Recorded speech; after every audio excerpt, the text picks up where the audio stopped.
Time time time time तो बहुत कम बचा है, बहुत एग्जाम्स आने वाले हैं, सभी एग्जाम्स का टाइम ऑलमोस्ट आ चुका है और टाइम सभी के पास कम है। तो अब दिक्कत ये आ रही है कि मैम हम ज़्यादा टाइम के लिए कैसे पढ़ सकें। तो ये अगर आपने मिस किया तो आप बहुत लॉस में चले जाएंगे। सो मैं हूँ नीलम, आपकी बायोलॉजी एजुकेटर, और आज मैं आपके लिए कुछ अमेजिंग चीज़ें लेकर के आई हूँ जो कि बहुत प्रैक्टिकल है, मैंने खुद यूज़ की हुई हैं ज़्यादा टाइम पढ़ने के लिए। तो देखिए कैसे हम ज़्यादा टाइम के लिए पढ़ सकते हैं और अपने सिलेबस को अच्छे से कवर कर सकते हैं। अब यहाँ पर क्या होता है कि मैक्सिमम जो प्रॉब्लम है वो रिलेटेड होती हैं कि इतना लॉन्ग ड्यूरेशन सिर्फ स्टडीज़ में कैसे इन्वेस्ट करें, इतना लंबा टाइम में 12 घंटे कैसे पढ़ा जाए। तो इसके बाद आप 12 घंटे आराम से पढ़ लोगे, लेकिन हाँ, जिनको पढ़ना ही नहीं है वो ये नहीं कर सकते हैं। जिनमें थोड़ा सा मन है, डेडिकेशन है कि मुझे अच्छा कुछ करना है, वो बच्चे ये बिल्कुल कर पाएंगे। ठीक है, तो आपको देखो सबसे पहले क्या करना है कि आपको किसी भी चीज़ को सर्च करके एक स्ट्रिक्ट टाइम टेबल बनाना है या नहीं बनाना है। नहीं बनाना है। एक स्ट्रिक्ट टाइम टेबल किसी को देख करके या किसी का फॉलो करके हमें ये काम नहीं करने हैं। First try to analyse yourself, try to look at your syllabus कि वो कितना ज़्यादा है, कितना कम है, तुम कैसा करते हो, तुम्हारा डेली रूटीन क्या है, तुम्हें उससे रिलेटेड टाइम टेबल बनाना है। तो वो तुम्हारा टाइम टेबल होना चाहिए, वो नीलम मैम का टाइम टेबल होना चाहिए। तो मैं यहाँ पे आपको अपना टाइम टेबल नहीं बता रही हूँ, मैं आपको एक जेनरिक चीज बता रही हूँ कि आपको कैसे टाइम टेबल बनाना चाहिए और उसको कैसे फॉलो करना चाहिए। मैक्सिमम स्टूडेंट्स फॉलो नहीं कर पाते हैं, यही दिक्कत है कि टाइम टेबल फॉलो नहीं होता। टाइम टेबल बेकार होता है, बनाना ही नहीं चाहिए, नहीं क्योंकि आप उसको फॉलो नहीं कर रहे हो इसलिए वो नहीं हो रहा है। और प्लस आपको उस टाइम टेबल को फॉलो करने के लिए किसी से मोटिवेशन नहीं चाहिए, बस आपको अंदर एक वो चाहिए डेडिकेशन कि मुझे ये स्टार्ट करना है। ठीक है, तो मैं आज आपको बताऊंगी, गाइड करूंगी कैसे आप ये कर सकते हैं। तो सबसे पहले हम स्टार्ट करेंगे कि हम अपना टाइम टेबल कैसे बनाएं, अपने अकॉर्डिंग उस टाइम टेबल को कैसे फ्रेम करें। मैम टाइम ऐसा है, ऐसा है, ऐसा नहीं है, हम स्कूल जाते हैं, हम स्कूल नहीं जाते हैं, हम ड्रॉपर्स हैं, तो मैम कैसे किया जाए। देखो, अगर आप स्कूल में हो तो ऑब्वियसली आप 12 आवर्स स्कूल के भी काउंट करोगे जहाँ पे आपने अच्छे से पढ़ाई की ही है। अगर नहीं किए तो वो आप फिर क्या करेंगे, वो आप फिर आपको इंक्लूड करना पड़ेगा घर पे और पढ़ना पड़ेगा, अगर आप स्कूल में मौज मस्ती ही करके आए हो तो। ठीक है, तो मैं चलो आपको बताना शुरू करती हूँ कि आप कैसे कर सकते हैं ये काम। देखो, सबसे पहले क्या करना है, आपको ये नहीं सोचना है कि आपको 12 घंटे पढ़ना है। आपको क्या सोचना है कि मुझे अभी शुरू करना है और अभी खत्म करना है, अब खत्म करना है, अब शुरू करना है। ठीक है, तो सबसे पहले अगर आप रात में जगने वाले बच्चे हैं, अगर आप नाइट आउल हैं, ठीक है, और अगर आप सुबह उठने वाले बच्चे हैं, तो मैं एक सुबह का रूटीन बनाती हूँ, क्योंकि मैं ये समझती हूँ कि अगर आपको कुछ करना है ना, तो कहते हैं कि नहीं यार रात में हो जाता है, फालतू बोलने वाली चीज़ें, बट बहुत अच्छा आउटपुट नहीं आता। आप मेहनत उतनी कर रहे हो, आउटपुट इतना अच्छा नहीं आएगा। और इवन सुबह का पढ़ा हुआ ज़्यादा सही रहता है, और प्लस रात की नींद ज़्यादा अच्छी होती है। ठीक है, क्योंकि लंबे टाइम तक आपको सस्टेन करना, आपका ये नहीं है कि एक ही हफ्ते तक आपको ये करना है। So start from early morning. अगर आप नहीं उठ सकते 5 बजे तो आप 6 बजे उठ जाएं। ठीक है, 6 AM you can wake up at 6 AM in early morning. ठीक है, 6 AM पे आपको उठना है। और अगर आप चाहते हो कि आपको 6 AM से पढ़ाई शुरू करनी है तो आप थोड़ा सा और जल्दी उठ जाए, है ना, थोड़ा सा रनिंग कर लो, बाहर चले जाओ, बहुत सुंदर लगता है। पता है कि उठने में बहुत दिक्कत होती है, पर बाहर की दुनिया बड़ी प्यारी लगती है उस टाइम पे। ठीक है, अब पढ़ना है तो करना पड़ेगा, इसके लिए तो और कोई सॉल्यूशन नहीं है। ठीक है, तो 6 AM पर आप उठ गए तो आपको पता है क्या करना है, यू हैव टू ब्रेक, है ना, आपको ब्रेक करना है क्या, टाइम को, ब्रेक योर टाइम। ठीक है, तो आप टाइम जब ब्रेक कर लोगे तो आपको वो चीज़ें इजी लगने लगेंगी। जैसे कि अगर आप 6 AM से आप 10 बजे तक, है ना, you at up to 10 AM, आपको एज सच बहुत ज़्यादा उठने की ज़रूरत नहीं है कि आप 1-1, 2-2 घंटे के लिए कुछ काम के लिए जा रहे हैं। आपको खाना घर में मिलता है, नहीं भी मिलते तो आप हेल्प भी करोगे तो ब्रेकफास्ट सुबह का आधा घंटा मैक्स लेगा। तो अगर हम 6 से 10 निकालें तो ये कितना घंटा हो गया, 7, 8, 9, 10। इस 4 घंटे में अगर आप वेस्ट करते करते करते करते कितना भी वेस्ट करना चाहें तब भी आप 3 घंटे मिनिमम पढ़ सकते हो, है ना। आप 3 आवर्स आराम से पढ़ सकते हो और यहाँ पर 1 आवर को आप यूटिलाइज कर सकते हो अपने सुबह के मॉर्निंग रूटीन में, ठीक है, you can utilise that in your morning routine, ठीक है। 3 आवर स्टडी आपने कर लिया, अगर आपने ये पहल शुरू कर दी, आपने ये स्टार्ट कर दिया ना, तो आपकी जो आगे की मोटिवेशन होगी वो पता है क्या होगी, पहला अकम्पलिशमेंट, आपने जो भी वहां पे अकम्पलिश किया है, जो भी सक्सेस आपको मिली है, वो आपके आगे की स्टेप, आगे के लिए क्या होगा, आपके लिए अच्छा होगा।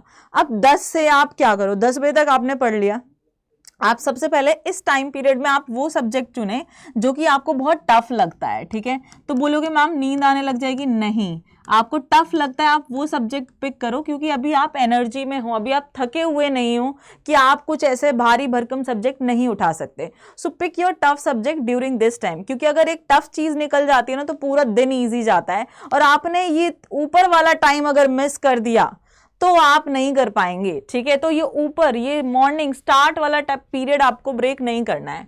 अब दूसरा स्लॉट आता है आपका 11 से ऑलमोस्ट हम कह सकते हैं 3 बजे तक का, ठीक है। तो 11 AM से 3 PM वाला स्लॉट आ जाता है हमारा, ठीक है।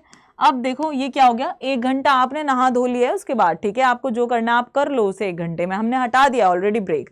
अब 11 से 12, 1, 2, 3, अब आपके पास फिर 4 आवर्स आए। अब इस 4 आवर्स में आपको ये देखना है कि मैं 3 आवर कैसे पढ़ने में निकाल दूं, कैसे मैं 3 आवर पढ़ने के लिए निकालूं, ऑलमोस्ट एग्जैक्ट 3 आवर।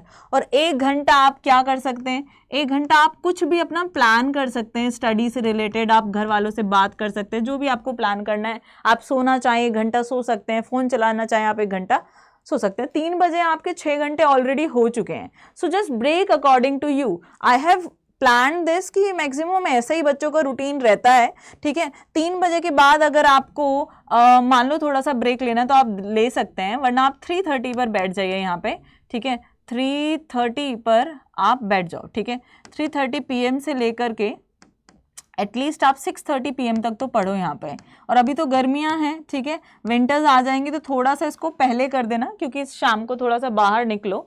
तो 3:30, 4:30, 5:30, 6:30 है ना, तो 4:30, 5:30, 6:30 यहाँ पे आप आराम से 3 घंटे का स्ट्रेच, बहुत अच्छा स्ट्रेच दे सकते हो कि आपको ये एक्साइटमेंट रहेगी कि यार मुझे ना बाहर जाना है, खेलने जाना है, मुझे ये करना है, मैं 1 घंटा फिर से रेस्ट करने को मुझे मिलेगा। तो आप 3 आवर्स यहाँ पर फिर स्टडी कर सकते हो। आप इस वाले स्लॉट में आप अपने से अच्छे कॉन्सेप्ट्स को, अच्छे से अच्छे थ्योरीज को यहाँ पे पढ़ लो। और जैसे ही आपका ये टाइम खत्म होता है आप यहाँ पर लगाना शुरू कर दो क्वेश्चंस। आप इसको बना दो क्वेश्चन का टाइम, ठीक है। ये वाला टाइम पीरियड होना चाहिए थोड़ा क्वेश्चंस वाला, क्योंकि खाना खाने के बाद मे भी आपको नींद आए, क्वेश्चन सॉल्व करोगे तो आपको ये सही लगेगा। तो आपका ऑलमोस्ट 3 आवर्स का स्लॉट आपका यहाँ से निकल गया है। इसमें से हटा दो 15-20 मिनट, 15 मिनट, 20 मिनट आप क्या करना, रेस्ट ले लेना, ठीक है। फिर भी आप क्वेश्चंस, आपकी स्पीड जैसे जैसे इंक्रीज हो रही है वो, ठीक है।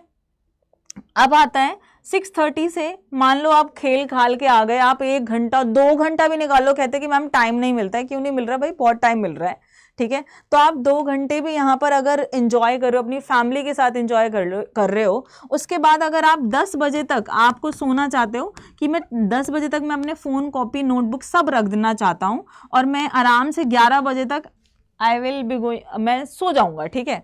तो आप यहाँ पे क्या करना, आप उसी हिसाब से 7, ठीक है, या फिर आप बीच में खाना खा लेना, ठीक है।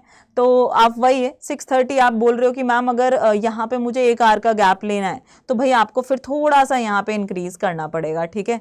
आप आधा 1 घंटे का गैप ले लो, तो आप थोड़ा 8 बजे से पढ़ना शुरू कर दो, ठीक है। 6:30, 7:30 से पढ़ना शुरू कर दो, 7:30 से आप पढ़ो ऑलमोस्ट 9:30 तक, ठीक है। बीच में 5 मिनट का गैप ले लो, उसके बाद डिनर है आपका।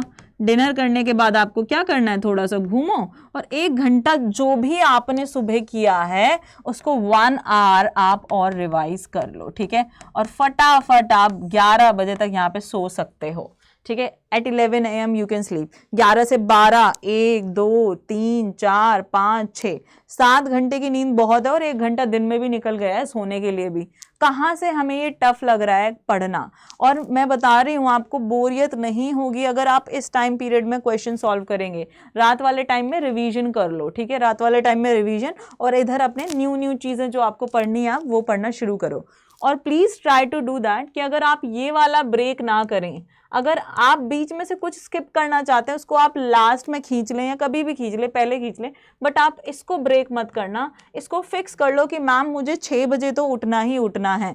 अगर आप ये फॉलो करो और मुझे कमेंट में लिख करके बताओ, ये एक ऐसी चीज़ है जो कि अप्लाई की हुई है, मैंने अपने अकॉर्डिंग अप्लाई की थी, मेरा जैसा जैसा टाइम हो रहा था तो मैं आगे पीछे कर ले रही थी, लेकिन ये जो ब्रेक करके पढ़ने वाला है ये सच में सक्सेसफुल होता है और it is really really helpful. अब पता है क्या है, जिन बच्चों के साथ वो बोलेगा कि मैम 12 घंटा पढ़ने की ज़रूरत नहीं है, अब वो उस बच्चे के ऊपर डिपेंड करेगा। सबसे पहले मेरी लाइन यही थी, आप अपने आप को एनालाइज करें, आपका कितना सिलेबस है प्लस कितना आप जल्दी जल्दी पढ़ सकते हैं। तो अगर आपको 12 आवर्स की स्टडी की ज़रूरत पड़ रही है तो डू फॉलो दिस पैटर्न, ठीक है। और जब आप ऐसा, और प्लीज़ है ना, अगर आप स्टार्ट कर रहे हैं, अगर आपने टाइम टेबल बना ही लिया है, आप इतनी मेहनत ऑलरेडी कर ही चुके हैं, तो इतनी मेहनत और करिए कि आप इसको 10 से 15 डेज तक फॉलो कर लें। जब आप इसको 10 से 15 डेज तक फॉलो कर लेंगे, यही 12 आवर्स का रूटीन आपके लिए बहुत ईजी हो जाएगा, आपको बहुत टफ नहीं लगेगा। प्लस में पता है क्या होगा, इतनी खुशी होगी, इतना अच्छा लगेगा कि यार मैं इतना घबराता था, इतना सिलेबस था मेरा, और सिलेबस आपको इतना ईजी लगने लग जाएगा, बहुत कम होता जाएगा, आप बिल्कुल मास्टरी अपने सिलेबस में बिल्कुल मास्टर बन जाओगे, ऐसे अच्छा लगने लगेगा, क्वेश्चन सॉल्व होने लगेंगे। फिर आपके यहाँ से शुरू होते हैं मार्क्स होना इंक्रीज, यहाँ से मार्क्स होते हैं इंक्रीज, ठीक है। सो डू फॉलो, ये मैं आपके लिए एक ऐसा टाइम टेबल जो कि मैंने अपने टाइम में बहुत टाइम तक फॉलो किया था और वो सक्सेसफुल हुआ था। बट हाँ, अगर आप आगे भी करना चाहते हो तो आप हमेशा अपनी लाइफ में ये चीज़ें फॉलो कर सकते हैं। इसमें से पढ़ाई का टाइम कम, अपनी हॉबीज़ का बढ़ा दें, ठीक है। लेकिन अभी एग्जाम्स आने वाले हैं तो you need to follow this, ठीक है। So this was all about. और आपके लिए जो गांधी जयंती हमारी आ रही है, इसके लिए इस सत्याग्रह सक्सेस का जो स्पेशल ऑफर अड्डा आपके लिए लेके आया है, 40% of and 2x validity on all the CUET in 12th महापैक। आप जितने भी महापैक परचेज करेंगे वहाँ पे आप मैक्सिमम डिस्काउंट अवेल करने के लिए, इतना डिस्काउंट अवेल करने के लिए यूज़ करिएगा कूपन कोड NEE20, ठीक है। और फिर मैं आपको इसी तरीके से देखना चाहती हूँ, ऐसे करके ये मैंने ये कर दिखाया है, ठीक है। तो मुझे ज़रूर कमेंट करना, अगर आपने टाइम टेबल बना लिया है तो कमेंट करना कि मैम मैंने स्टार्ट कर दिया है, एंड ज़रूर कमेंट करना कि I have started following it also, ठीक है। तो सी यू देन, और मैं आपके कमेंट्स का वेट करूँगी कि आपने किस किस ने शुरू किया है, किस किस को फ़ायदा हो रहा है। Thank you.